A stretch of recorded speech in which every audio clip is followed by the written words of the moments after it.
Sarah? Hmm. Have you ever thought about death?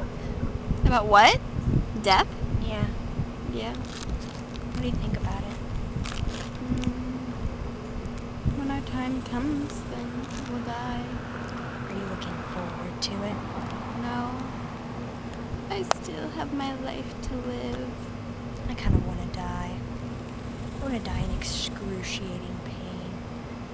I want an axe to be blown to my head, and I want to suffer, and I want my heart to explode with my aorta valves clogging because I ate too much salt, because people tell me I'm going to die of a heart attack. Then they'll feel bad because they predicted my death. I kind of look forward to laughing in their face and saying, "Ah, I'm dead. You're an asshole. Thanks for telling me I was going to die. Now I really am dead." I don't know if they'll be able to hear you.